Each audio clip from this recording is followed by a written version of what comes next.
Hola y bienvenidos a este curso. I've put together the Spanish 1 course and I hope that you find it useful. To make the most out of your studies, I want to show you just a couple of tips and tricks for using the course. As you complete this course, you'll need access to the internet because most of the work is done through links to a website on the internet. So make sure that you have that as you do the course. As we open it, we come to the information about the course. If you're familiar with courses already, you know that we have these tabs with info, posts, notes, and materials. The work is all contained within the posts section. When you go to that tab, here's where you see the content for the course. Each section has a small heading and then it has links to the material. There is a document at the beginning, but then for the most part we have podcasts and then work that's completed online. Let's skip down here to the syllables segment. We could watch this podcast. You have the option of downloading it to your iPad or just watching it through the internet. Either way works.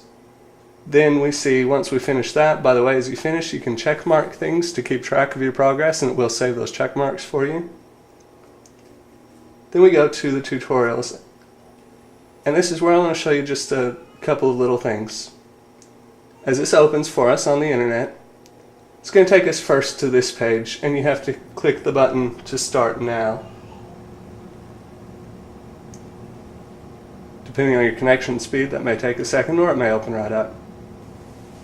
Once it opens, you'll see written explanations that teach basically the same materials that are taught in the podcasts, and then you'll be able to answer questions. In this case, we have multiple choice. There's a lot of fill in the blank and other types of questions as well. You just go through, work your way through it. It's all pretty self-explanatory, and when you're finished, you click Submit Answers. Now, obviously, I didn't fill everything in, so it's giving me a warning, but I'm going to go ahead and submit anyway.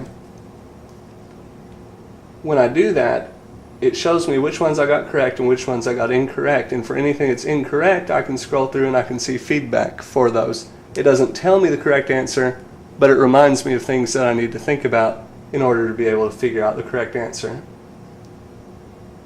And if I would like to do it again right away, I can click Try Again. Now here's an important little trick. This went to the browser on the iPad, and so you might be thinking that you need to close out of the browser and go back to the iTunes U app.